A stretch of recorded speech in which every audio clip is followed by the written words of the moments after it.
After my wife passed away, we had the inheritance meeting. My daughter-in-law smiled coldly. Now that the old woman is gone, you'll put the company in my son's name and fend for yourself. I smiled, but when my lawyer walked into the room, he read the DNA test out loud. I'm glad to have you here. Follow my story until the end and comment the city you're watching from so I can see how far my story has reached. I'm Stephen, and I'm 61 years old. 7 days ago, I buried my wife Margaret after 35 years of marriage. 7 days, and already my family was circling like vultures around what they thought was theirs. The funeral had been a blur of condolences and hollow words. People who barely knew Margaret suddenly appeared with stories about her kindness, her generosity. But the most painful part wasn't the grief. It was watching my son Norman and his wife Olivia barely contain their impatience during the service. While I was saying goodbye to the woman I'd loved since I was 26, they were already calculating their inheritance. Today was the day we'd discuss Margaret's will, and I'd asked everyone to gather in my study at 3 o'clock sharp. The same study where I'd built Crawford Industries from nothing, working 18-hour days while Margaret raised Norman. The same room where I'd made the decisions that turned a small construction company into a multi-million-dollar empire worth approximately $12 million. I sat behind my mahogany desk, the one Margaret had given me for our 10th anniversary, running my fingers over its polished surface. Everything in this room held memories of her. The crystal paperweight she'd brought back from our trip to Ireland. The family photo from Norman's high school graduation where we all looked genuinely happy. That felt like a lifetime ago. Norman arrived first, as he always did when money was involved. At 33, he'd inherited Margaret's tall frame, but none of her warmth. His expensive suit, the kind I'd been buying him since he graduated college without ever working a real job, was perfectly pressed. Behind him walked Olivia, his wife of 8 years, her blonde hair styled in that artificial way that probably cost more than most people's weekly salary. "Dad," Norman said, settling into the leather chair across from my desk. His voice carried that tone I'd grown to hate, the one that said he was humoring an old man. "I know this is difficult, but we need to discuss the practical matters." Olivia didn't even pretend to offer sympathy. She perched on the edge of the other chair, her manicured nails drumming against her designer purse. "Stephen, we appreciate you calling this meeting. Norman and I have been talking, and we think it's time to make some important decisions about the company." I studied her face, noting the barely contained excitement in her green eyes. Olivia had never worked a day in her life, had married Norman straight out of college when she realized he was set to inherit everything. She'd spent 8 years playing the perfect daughter-in-law while calculating every asset we owned. "The company?" I asked, keeping my voice neutral. "What about it?" Norman shifted forward, his expression earnest in that practiced way he'd perfected over the years. "Well, with Mom gone, it makes sense to transfer everything to my name. You're 61, Dad. You should be thinking about retirement, enjoying your golden years." I almost laughed at that. Golden years. As if I hadn't earned every gray hair on my head building something from nothing while my son learned to expect everything handed to him. "Besides," Olivia added, her voice sickeningly sweet, "now that the old lady is gone, we can finally modernize things, bring the company into the 21st century. The old lady." She called Margaret the old lady. Something cold settled in my chest, but I kept my expression calm. Margaret had always defended Olivia, insisting she just needed time to adjust to our family. Even after Olivia had made snide comments about our outdated traditions, even after she'd rolled her eyes during Margaret's stories about the early days of the company, Margaret had continued to include her, to love her like the daughter she'd never had. "Modernize how?" I asked, genuinely curious about what Olivia thought she knew about running a business. "Well, for starters, we could sell off some of the smaller properties. That old warehouse district you're so attached to? It's prime real estate now. We could make millions flipping it to developers." Olivia's eyes gleamed as she spoke. "And that construction crew you've kept on payroll for 20 years? Half of them are ready for retirement anyway. Those men had helped me build everything. Tony Fernandez had been with me since the beginning, had worked overtime without complaint when we landed our first big contract. Jim Sullivan had a son in college and another getting married next year. But to Olivia, they were just numbers on a spreadsheet. Mom always said you were too sentimental about business," Norman added, his tone gentle but patronizing. "It's time to think with your head, not your heart." Margaret had never said that. If anything, she'd always supported my decision to treat our employees like family. She'd hosted Christmas parties for them, remembered their children's names, sent flowers when they lost loved ones. But Norman and Olivia had rewritten history to suit their narrative. I looked at my son, this man I'd raised, educated, supported for 33 years, and tried to find something familiar in his face. When had he become so calculating? When had the boy who used to help me in the workshop on weekends turned into someone who spoke about his mother's death as an opportunity? "You seem to have this all figured out," I said finally. Olivia smiled, mistaking my calm for agreement. "We've put a lot of thought into it. Norman has some excellent ideas about expanding into commercial development. With the right investments, we could double the company's value in 5 years. Double it by destroying everything Margaret and I had built together, by firing people who'd been loyal for decades, by turning our family business into another soulless corporation focused only on profit margins. There's just one thing," I said, opening the top drawer of my desk. Inside was a manila envelope I'd been carrying for the past week, sealed and waiting for this moment. "We need to wait for my attorney." Norman frowned. "Attorney? Dad, this is just family. We don't need lawyers for a simple transfer." "Oh, but we do," I said, feeling something I hadn't felt in days, a small spark of satisfaction. "Because there are some things about this inheritance that you don't know." Olivia's smile faltered slightly. "What kind of things?" "The kind that require legal documentation." I checked my watch. 3:15. "David should be here any minute." The room fell silent except for the ticking of the grandfather clock Margaret had insisted we buy for our 25th anniversary. Norman and Olivia exchanged glances, and I could see the first hint of uncertainty creeping into their expressions. "Dad, you're being dramatic," Norman said, but his voice had lost some of its confidence. "What could possibly require an attorney that we can't discuss as a family?" I met his eyes directly for the first time since he'd arrived. "Son, there are things about this family that you've never known. Things your mother and I decided to keep private to protect you." Olivia leaned forward, her composure slipping. "What things?" The doorbell rang before I could answer, echoing through the house like a bell tolling the end of their assumptions. I stood slowly, feeling every one of my 61 years in my bones, but also feeling lighter than I had in decades. "That would be David," I said, walking toward the door. "And after today, you'll understand why your mother's death changes nothing about this company's ownership." As I left them sitting in stunned silence, I heard Olivia whisper urgently to Norman, "What is he talking about?" But Norman had no answer. How could he? He'd never bothered to learn the real story of his birth, the real story of our family. He'd been content to live in the comfortable lie we'd built around him. Today, that lie was about to crumble, and with it, every assumption they'd made about their future. David Hendricks had been my attorney for 15 years, ever since the old family lawyer retired. He was a sharp man in his 50s, the kind who never said more than necessary, but always came prepared. Today he carried a leather briefcase that seemed heavier than usual, and his expression was more serious than I'd ever seen it. "Stephen," he said, shaking my hand firmly, "I'm sorry for your loss. Margaret was a remarkable woman." "Thank you, David." They're waiting in the study. As we walked down the hallway, past the family photos that chronicled 33 years of carefully constructed happiness, I felt the weight of what was about to happen. Margaret had begged me to take this secret to our graves. "He's your son in every way that matters," she'd said during our last conversation in the hospital. "Don't destroy that." But sitting in that room today, watching Olivia disrespect Margaret's memory and listening to Norman speak about her death as a business opportunity, I knew Margaret had been wrong.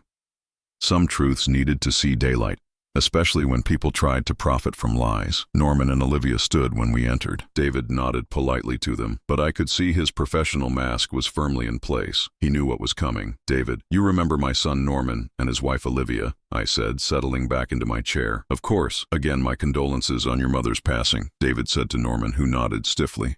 Olivia had regained some of her composure, but I noticed her hands were clenched in her lap. "Mr. Hendricks, we appreciate you coming. But this really is just a family matter." Stephen was about to transfer the company assets to Norman. David's eyebrows rose slightly as he looked at me. "Is that so?" "Actually," I said, enjoying the moment more than I probably should have, "that's not quite accurate. I asked you here because there are some documents Norman and Olivia need to see before any transfers can be discussed." David opened his briefcase and pulled out a thick folder. "Stephen, are you certain you want to proceed with this? Once this information is shared, there's no going back." Norman's face had gone pale. "What information? Dad, what is this about?" I looked at my son, the boy I'd raised, the man I'd supported, the person who'd just spent the last hour planning to dismantle everything his mother and I had built. Norman, do you remember when you were 7 and you asked me why you didn't look like me? A flicker of confusion crossed his face. You said I looked like Mom's side of the family. I lied. The words hung in the air like smoke. Olivia's mouth opened slightly, and Norman actually took a step backward. David, I said quietly, please show them the DNA test results. David removed a laboratory report from the folder, the kind with official letterhead and scientific terminology that left no room for interpretation. He placed it on the desk where all 3 of us could see it. This test was conducted 3 weeks ago, David said in his professional voice. It compares DNA samples from Stephen Crawford and Norman Crawford. Norman's hands shook as he reached for the paper. I watched his eyes scan the technical jargon until they reached the conclusion in bold letters. Probability of paternity, 0%. This is impossible, Olivia whispered, but her voice lacked conviction. I'm afraid it's quite conclusive, David said. Norman is not Stephen's biological son. The silence that followed was deafening. Norman sank into his chair, the paper still clutched in his hands. Olivia stared at me as if I'd physically struck her. But how? Norman's voice was barely audible. When did you know? I leaned back, feeling a strange mixture of relief and sadness. The secret I'd carried for 26 years was finally free. I suspected when you were 7. You were curious about genetics in school, asking questions about eye color and blood types. So I had a test done privately. 26 years? Olivia's voice was shrill now. You've known for 26 years? 26 years, I confirmed, and in all that time, I never said a word. I raised you, Norman. I paid for your education, your wedding, your house. I treated you exactly like my son because that's what I chose to do. Norman looked up from the paper, his eyes filled with tears. Why? Why would you do that? The question I'd been dreading. Because the answer revealed just how broken our family had been long before Margaret's death. Because your mother begged me to, I said simply. She made a mistake, Norman. A terrible mistake that lasted one weekend when we were going through a rough patch in our marriage. She regretted it immediately, but by the time she realized she was pregnant, it was too late to undo what had happened. I could see Norman trying to process this, trying to reconcile the mother he'd known with the woman I was describing. Who? He asked. Who was he? A client, someone who was working with us on a project in Chicago. Margaret had gone there for a conference. I was stuck here dealing with a construction crisis. We'd been fighting about money, about the future of the company. She was lonely, he was charming, and she made a choice she spent the rest of her life regretting. Olivia had gone very quiet, but I could see her mind racing, calculating what this meant for their plans. The man's name was Robert Hayes, I continued. He died in a car accident when you were 12. Margaret never told him about you. As far as I know, you're his only child. Norman set the paper down with trembling hands. So everything I thought I knew about my life is a lie. No, I said firmly. The love your mother and I had for you was real. The life we built together was real. The only lie was the biology. But the company, Olivia said suddenly, her voice sharp with panic. If Norman isn't your son, then what happens to the inheritance? And there it was. Even faced with the complete upheaval of her husband's identity, her first concern was money. David cleared his throat. That's actually why Stephen asked me here today. The inheritance situation is more complicated than you might think. He pulled out another document, this one thick with legal language and official seals. You see, Crawford Industries was never part of any joint estate planning with Margaret. Stephen has maintained sole ownership of the company throughout their marriage. Margaret's will, which was read last week, pertains only to personal assets, the house, her jewelry, her personal accounts. Olivia's face went white. What are you saying? I'm saying, David continued, that the company was never going to be inherited by Norman, biological son or not. It has always been Stephen's to dispose of as he sees fit. Norman looked at me with an expression I couldn't quite read. You mean all this time while we were planning for me to take over the company? You were planning, I corrected. I never made any such promises. The truth was settling over them like a heavy blanket. Norman wasn't my biological son, which meant he had no blood claim to anything. But more importantly, he'd never had a legal claim either. The company I'd built from nothing remained mine to control. "This is insane," Olivia said, standing up abruptly. "You can't just destroy a family like this. Norman has been your son for 33 years. You can't take that away now." "I'm not taking anything away," I said calmly. "I'm simply revealing what has always been true. The question now is what Norman chooses to do with this information." Norman was staring at the DNA test results again, his whole world reorganizing itself around this new reality. "Did Mom suffer?" he asked suddenly, knowing this secret. "Every day," I admitted. "She wanted to tell you so many times, especially when you started working at the company. But she was terrified you'd hate her for the lie." "And you? Did you hate her?" I considered the question, thinking about 35 years of marriage, the good times and the difficult ones. For about 6 months, yes. I was furious, hurt, betrayed. But then I realized that hating her wouldn't change anything. You were here, you were innocent, and she was genuinely sorry. So I made a choice to forgive and move forward. "How noble," Olivia said sarcastically. "And now you're using this information to what, punish us?" I looked at her with the calm I'd been cultivating for years. "I'm not punishing anyone, Olivia. I'm simply making sure everyone understands the reality of the situation before any decisions are made about the future." David gathered his papers back into the folder. "Stephen, do you want me to explain the legal implications?" "Please."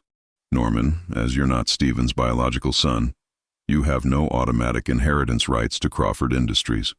However, Stephen could still choose to leave you the company in his will if he desired. That remains entirely his decision." The word "could" hung in the air like a challenge. Norman looked at me with something between hope and fear. "What do you want from me?" he asked. It was the first time in years that Norman had asked what I wanted instead of demanding what he thought he deserved. But before I could answer, Olivia's phone rang. She glanced at it, and her face went even paler. "I have to take this," she said, stepping toward the window. As she whispered urgently into the phone, I wondered what new crisis was developing.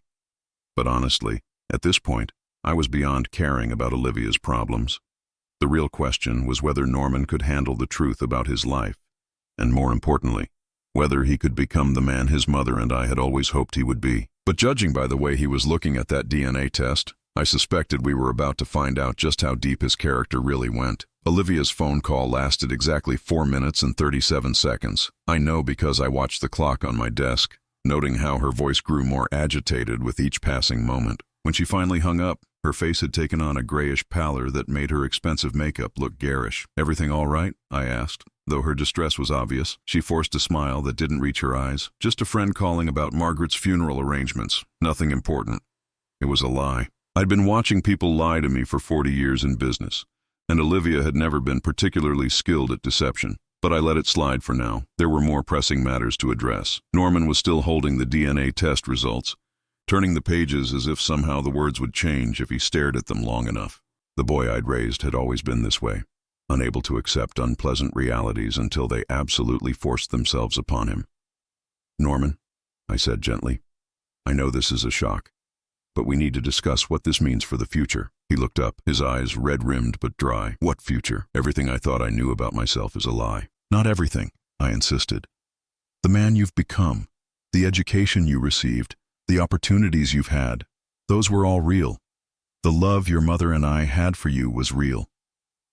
But the inheritance," Olivia interjected, her voice sharp with barely controlled panic. "If Norman isn't your biological son, then legally." "Legally," David said, consulting his notes, "Norman has no automatic claim to anything. However, that doesn't mean Stephen couldn't choose to provide for him." I stood up slowly, my back aching from the tension of the afternoon. Walking to the window, I looked out at the grounds Margaret had lovingly maintained for 3 decades. The rose garden where she'd spent countless hours, the oak tree we'd planted when Norman graduated high school, the gazebo where we'd hosted family barbecues every summer. "There's something else you both need to understand," I said without turning around. "The company has never been in any danger of being inherited by anyone." I heard Olivia's sharp intake of breath behind me. "What do you mean?" Norman asked. I turned to face them, my hands clasped behind my back. "Crawford Industries has been structured as a trust for the past 15 years. Margaret and I established it when the company's value reached $5 million. The trust ensures that the business continues to operate according to specific guidelines, regardless of who controls it." David nodded, pulling out another document.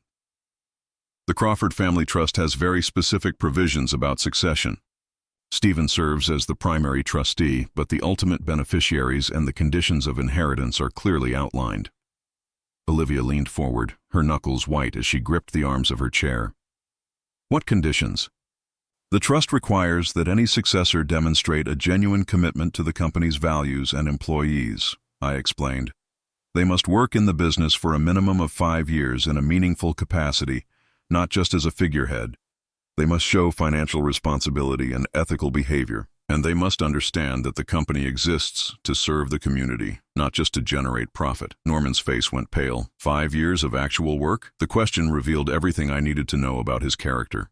In 8 years of marriage to Olivia, Norman had worked sporadically at the company, usually in comfortable positions that required little real effort. He'd shown up when it suited him, delegated actual work to others, and spent most of his time planning how to spend the money he expected to inherit. 5 years of real contribution, I confirmed. Learning the business from the ground up, understanding how we operate, why we make the decisions we do, what our responsibilities are to our employees and their families. That's ridiculous, Olivia said, her composure finally cracking. Norman has an MBA from Northwestern. He doesn't need to learn construction from the bottom up. His MBA taught him theory, I said calmly. It didn't teach him what it means to be responsible for 63 families who depend on Crawford Industries for their livelihoods. I walked back to my desk and opened the bottom drawer, pulling out a thick folder I'd been preparing for months. This contains financial records for every employee we have, I said, setting it on the desk. Their salaries, their family's medical needs, their children's college plans. Every decision we make affects real people with real problems. Norman reached for the folder with trembling hands. As he opened it, I watched his expression change from confusion to something approaching understanding. Tony Fernandez has been with us for 22 years, I continued. His daughter just started at the University of Illinois. His wife is undergoing cancer treatment. The insurance we provide is the only thing standing between their family and bankruptcy. I flipped to another page. Jim Sullivan has twin boys who'll be college-aged in 3 years. His wife teaches elementary school. They've been saving for 15 years to give those boys opportunities they never had. Dad, I know these people, Norman said quietly. You know their names, I corrected. You don't know their stories. You don't understand what it would mean to their lives if someone decided to modernize the company by cutting staff or selling assets. Olivia stood up abruptly, her face flushed with anger. This is emotional manipulation. You're trying to guilt Norman into accepting whatever scraps you decide to throw him. I'm trying to help him understand what real responsibility looks like, I said, meeting her glare steadily. Something neither of you has ever demonstrated. How dare you, she snapped. Norman has worked hard his entire life. I almost laughed at that. Norman has never worked hard a day in his life. He's coasted on expectations and entitlement, just like you have. The words hung in the air like a slap. Norman flinched, but he didn't deny it. Deep down, he knew I was right. But here's what I'm prepared to offer, I continued, looking directly at my son. If Norman wants to prove he's worthy of inheriting this company, he can start tomorrow. Entry-level position, normal salary, no special treatment. He works his way up like everyone else, learns every aspect of the business, and demonstrates that he understands what it means to be a leader. And if he does that, Olivia asked, her voice tight, if he does that successfully for 5 years, shows genuine growth and commitment, then yes, the trust provisions allow for him to inherit controlling interest in Crawford Industries. Norman looked up from the employee files, his expression more serious than I'd seen it in years. And if I don't? Then the trust dissolves the company and distributes the assets according to other provisions I've established. The employees receive generous severance packages, and the remaining value goes to charitable organizations that Margaret and I supported. You destroy the company rather than let Norman inherit it. Olivia's voice was shrill with disbelief. I'd prevent the company from being destroyed by someone who doesn't understand its true value, I corrected. Crawford Industries isn't just a source of profit. It's a legacy, a responsibility, a commitment to the people who've helped build it. David cleared his throat. Stephen, should I explain the timeline? I nodded. Norman has 30 days to decide whether he wants to accept these terms. If he chooses not to, or if he starts and then quits before completing the 5-year commitment, the dissolution process begins immediately. The room fell silent except for the ticking of the grandfather clock. Norman was staring at the employee files, his face cycling through emotions I couldn't quite read. Olivia was breathing rapidly, clearly calculating the implications of what I'd just revealed. "There's one more thing," I said, pulling out the final document from my desk. "Olivia, this concerns you directly." Her head snapped up, eyes wide with alarm. "The trust includes provisions about family stability and influence. If Norman chooses to accept this challenge, he'll need to demonstrate that his personal life supports his professional growth." "What does that mean?" she asked, though I could see she already suspected. "It means that anyone who actively undermines the company's values or tries to manipulate Norman's decisions will be considered a disqualifying influence." I handed her the document. "These are the specific behavioral requirements outlined in the trust. I suggest you read them carefully." As Olivia scanned the pages, her face went through a series of expressions: confusion, anger, then pure terror, as she realized what she was reading. "This is a prenuptial agreement," she whispered. "Modified and updated as of last month," David confirmed. "If Norman accepts the challenge and Olivia's behavior is deemed detrimental to his success, the marriage becomes grounds for disqualification from the inheritance." Norman looked up sharply. "You're asking me to choose between my wife and the company?" "I'm asking you to choose between enabling destructive behavior and taking responsibility for your future," I said. "The choice is entirely yours." But as I watched Olivia's face crumple with the realization that her 8-year investment in this marriage might be worthless, I knew that the real test was just beginning. The question wasn't whether Norman would choose the company over his wife. The question was whether he had the strength to choose the man he could become over the boy he'd always been. And judging by the way he was looking at those employee files, studying the faces of people whose livelihoods depended on his decisions, I thought there might be hope for him yet. But Olivia's next words shattered that fragile optimism. "Norman," she said, her voice deadly quiet, "we need to talk, privately." And I realized that the real battle for my son's soul was about to begin. "Absolutely not," Olivia said, her voice sharp enough to cut glass. "Norman, we are not discussing private family matters in front of him." The way she said him, referring to me as if I were a stranger rather than the man who'd raised Norman for 33 years, told me everything I needed to know about where this conversation was heading. "Olivia," Norman said quietly, still holding the employee files, "maybe we should hear Dad out completely before we make any decisions." "Your father?" She laughed, but there was no humor in it.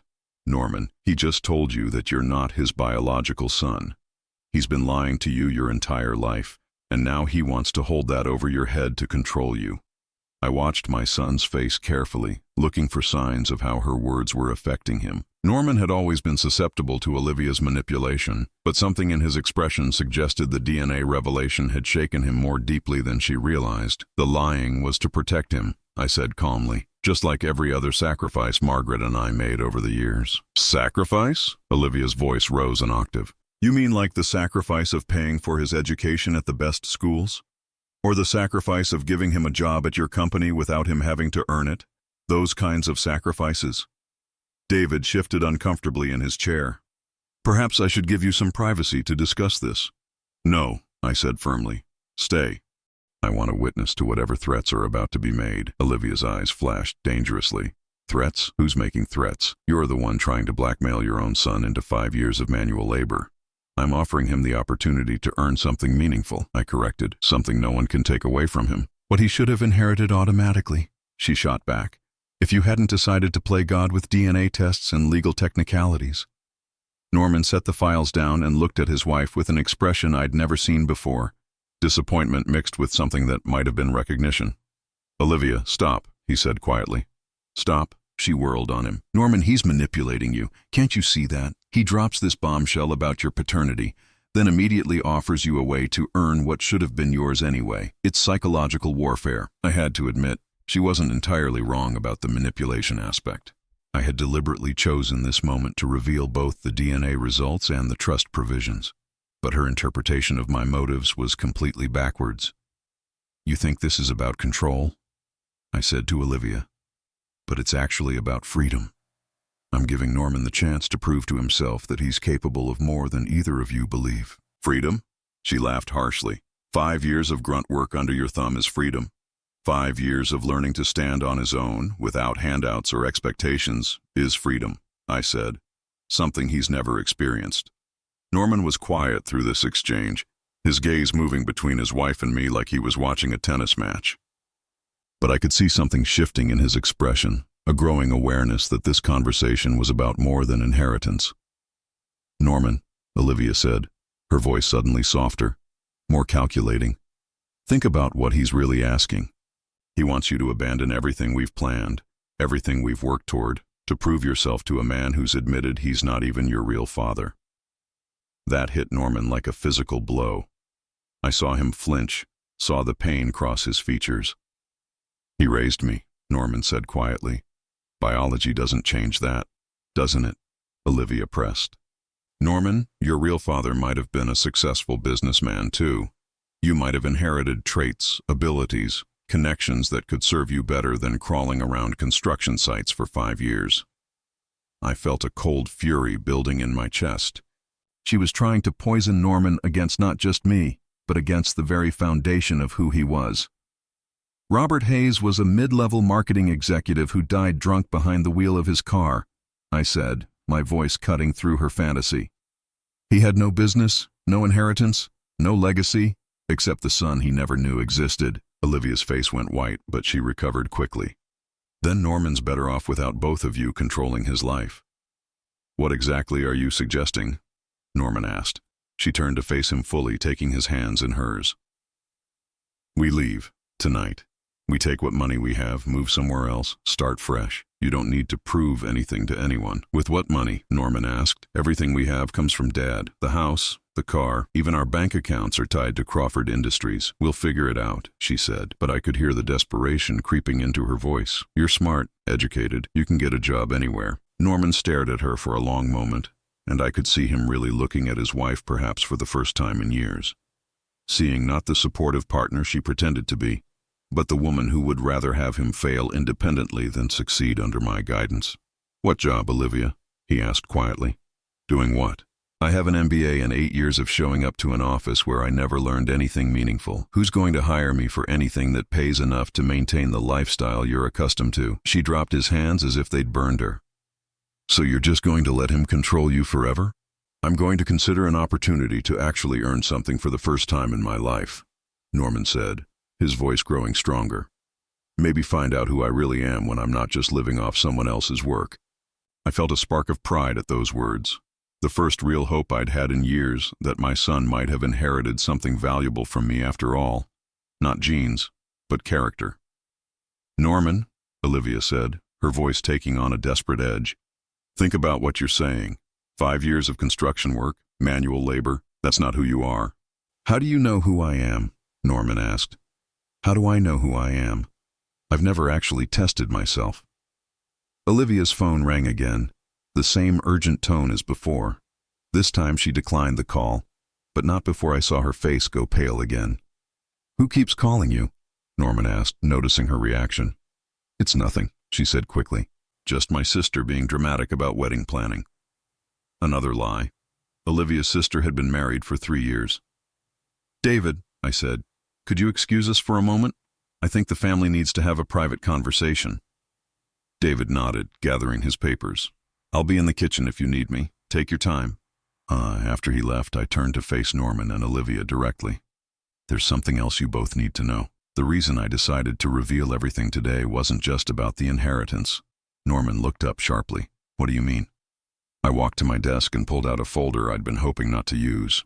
Olivia, that phone call wasn't from your sister, was it? Her face went ashen. I don't know what you're talking about. It was from Marcus Reeves at First National Bank, I continued. About the personal loan you took out 3 months ago using this house as collateral. Norman's head snapped toward his wife. What loan? Olivia's mouth opened and closed like a fish gasping for air. Norman, I can explain. The loan for $250,000, I continued relentlessly, that you've already defaulted on. The loan you took out without Norman's knowledge, forging his signature on the application. The silence that followed was deafening. Norman stared at his wife as if he'd never seen her before. You mortgaged our house? He whispered. It's not our house, she said desperately. It's his house. He owns everything, Norman. I was trying to get us some independence. By committing fraud? Norman's voice was rising now. Olivia, what did you do with the money? She looked around the room like a trapped animal. I invested it in a business opportunity. It was supposed to be a sure thing. What business opportunity? I asked, though I already knew the answer from the private investigator's report sitting in my safe. A spa franchise, she said weakly, in Phoenix. My friend Kelly said we could triple our investment in 6 months. Norman put his head in his hands. Olivia, tell me you didn't lose $250,000 to some pyramid scheme. Her silence was answer enough. The bank wants their money, I said quietly. They called me this morning because they can't reach you. They're starting foreclosure proceedings on Monday. Norman looked up at me with pure desperation. Dad, I didn't know. I swear I didn't know anything about this. I know, I said. That's why I'm prepared to make you an offer. Both of them stared at me. I'll pay off the loan, I said, all of it, but only if Norman accepts the 5-year challenge, and only if Olivia agrees to certain conditions. What conditions? She asked, though her voice suggested she already dreaded the answer. You return to school and get a job. A real job, not some fantasy business venture. You attend financial counseling to learn how to manage money responsibly. And you never, ever use any asset connected to this family as collateral for anything without written permission. Olivia's face cycled through rage, humiliation, and finally something resembling fear as she realized her options had just evaporated. And if we refuse? Norman asked. Then you declare bankruptcy, lose the house, and start over with nothing but the clothes on your backs, I said simply. Your choice. Norman looked at his wife, then at me, then at the employee files still scattered across my desk. I could see him weighing his options, perhaps for the first time in his adult life, forced to make a decision based on reality rather than expectations. I need time to think, he said finally. You have until tomorrow morning, I said. The bank wants an answer by close of business Monday. As they left, Norman walking like a man in a daze and Olivia practically vibrating with fury, I wondered if I'd just saved my son or destroyed him. But watching him pause in the doorway to look back at those employee files one more time, I thought maybe, just maybe, I'd given him the push he needed to finally grow up. Time would tell if it was enough. Norman didn't call that evening, or the next morning. By 10 o'clock Sunday, I was starting to wonder if he'd taken Olivia's advice and simply disappeared.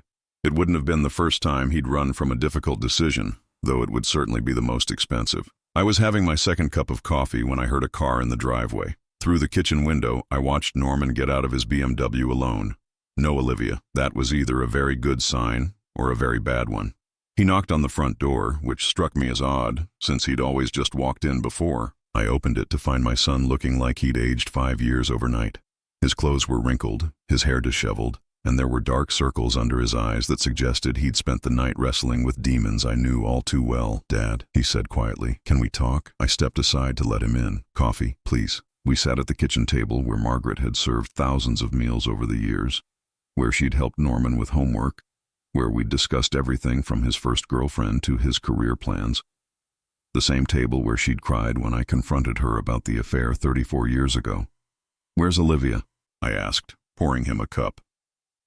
Norman stared into the coffee like it might contain answers. At her mother's.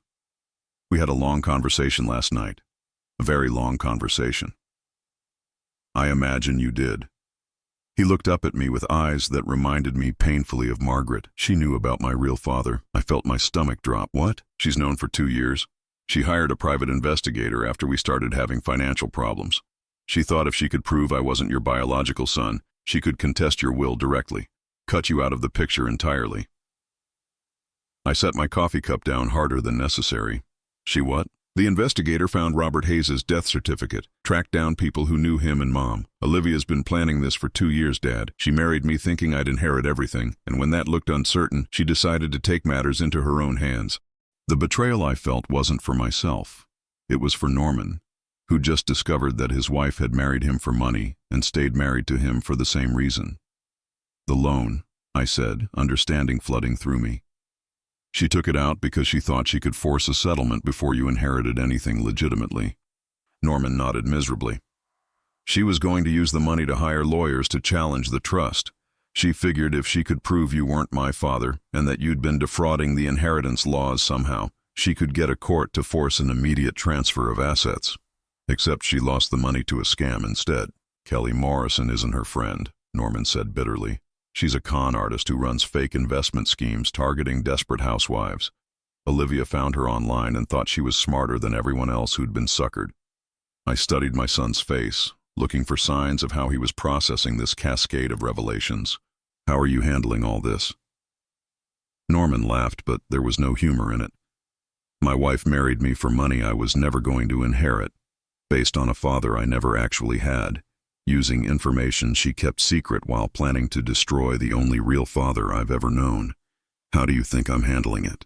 I think you're stronger than you realize, I said carefully. The fact that you're here, asking questions instead of running away, tells me something important about your character. Does it? Norman's voice was raw, because I feel like I don't know anything about myself anymore. I don't know who my real father was. I don't know if anything I believed about my life was true, and I apparently can't even pick a trustworthy wife. I leaned forward, choosing my words carefully. Norman, the man who raised you was real. The love your mother had for you was real. The opportunities you've had were real. The only thing that wasn't real was Olivia's motives. He was quiet for a long time, staring out the window at Margaret's rose garden. She wants me to fight you. She says if I take your challenge, I'm letting you control me for another 5 years. What do you think? I think. He paused, struggling with the words. I think I've been controlled my whole life. First by expectations, then by comfort, then by Olivia's ambitions. Maybe it's time I found out what I'm actually capable of when I'm working for something that matters. I felt something I hadn't experienced in years, genuine pride in my son. The challenge isn't just about proving yourself to me, I said. It's about proving something to yourself. Norman nodded slowly. I know. That's why I'm going to accept it. Relief flooded through me, but I kept my voice steady. And Olivia? His face hardened in a way I'd never seen before. Olivia has a choice to make. She can support this decision and work on becoming a better person, or she can leave. I'm not going to let her sabotage this opportunity. That's not going to be easy, I warned him. She's invested 8 years in a particular vision of your future, a vision based on lies and theft, Norman said. Dad, she forged my signature. She committed fraud using our home as collateral. Even if I wanted to trust her again, how could I? It was a fair question, and one that told me Norman was finally thinking clearly about his marriage. There's something else, he continued. Something I need to tell you before I start this challenge. I waited. I've been scared of you my entire life, he said quietly. Scared of disappointing you, scared of not measuring up, scared that you'd figure out I wasn't good enough to be your son. The words hit me like a physical blow. Norman, let me finish, he said. I realize now that fear kept me from ever really trying. It was easier to coast, to take the easy positions at the company, to let you handle the real decisions. Because if I never really tried, I could always tell myself that I would have succeeded if I'd wanted to. I saw so much of myself in that confession. The young man who'd been terrified of failing, who'd almost let that fear keep him from starting Crawford Industries at all. But yesterday, reading those employee files, seeing what the company really means to people like Tony and Jim, I realized something. Norman continued. I don't want to be the kind of person who's afraid of trying. I don't want to be the kind of man who lets other people carry his responsibilities. That takes courage, I said. Yeah, well, maybe I inherited some of that from you after all, Norman said with a small smile, even if it's not genetic. We sat in comfortable silence for a few minutes, both of us processing the weight of what had just shifted between us. When do I start? Norman asked finally. Tomorrow morning, 6 a.m. We'll start with the Riverside project. New commercial development that needs foundation work. You'll be working with Tony's crew. Norman nodded. What should I tell them about why I'm there? The truth, that you're learning the business from the ground up because you want to understand what it really means to build something. And if they think I'm just playing around, slumming it for a few weeks, I smiled. Then you'll have to prove them wrong, every day, for 5 years. Norman stood up, extending his hand to me. Deal. I shook his hand, feeling the calluses that would soon develop from real work. Deal. As he headed toward the door, he paused. Dad, what happens if I fail? If I can't handle the physical work, or if I don't learn fast enough? Then you fail, I said simply. But you'll fail trying to become something better than what you were. That's more than most people can say. Norman nodded and left. I watched him drive away, noting that he didn't turn toward the house he shared with Olivia. Instead, he headed toward downtown, probably to find an apartment where he could start his new life without the weight of her expectations. An hour later, my phone rang. Olivia's number. "Stephen," her voice was tight with controlled fury. "I want to talk to you." "About what?" "About the way you're destroying my marriage." I almost laughed. I didn't forge anyone's signature or lose $250,000 to a con artist. "You manipulated Norman with that DNA test. You knew it would turn him against me." I told him the truth. What he does with that information is his choice. "He's leaving me," she said, her voice cracking. 8 years of marriage and he's throwing it all away because you've convinced him he needs to prove something. "Olivia," I said gently, "Norman isn't leaving you because of me. He's leaving you because you betrayed his trust in the most fundamental way possible." "I did everything for us," she screamed. "Everything I did was to secure our future." "Everything you did was to secure your future," I corrected. "Norman was just the vehicle you planned to use." She was quiet for a long moment, and when she spoke again, her voice was different, smaller. "What if I apologize? What if I make it right?" "Can you make it right?" I asked. "Can you give him back the trust you broke? Can you undo the lies you told and the fraud you committed?" "I can try." "Then try," I said, "but don't expect him to make it easy for you. Trust once broken is the hardest thing in the world to rebuild." After I hung up, I sat at the kitchen table for a long time, thinking about trust and truth and the price we pay for both. Margaret had broken my trust once and spent 34 years earning it back. Norman had broken my trust by being careless with the opportunities I'd given him, but he was starting the hard work of earning it back. Whether Olivia would do the same remained to be seen, but for the first time in years, I felt hopeful about the future, not because I knew how things would turn out, but because I finally believed Norman had the strength to handle whatever came next. The real test would begin tomorrow morning at 6 a.m., when my son learned what it meant to earn something he couldn't lose. 5 years and 3 months later, I stood in the same study where everything had changed, but this time the atmosphere was entirely different. Norman sat across from my desk, but he wasn't the same man who'd demanded his inheritance that day after Margaret's funeral. His hands were calloused now, his shoulders broader from physical work. There was a confidence in his posture that came from knowing he'd earned his place at this table. "The Henderson project came in under budget and ahead of schedule," he was saying, reviewing the quarterly reports with the kind of attention to detail I'd never seen from him before. "Tony says it's because we finally got a system where the office and the field crews actually communicate."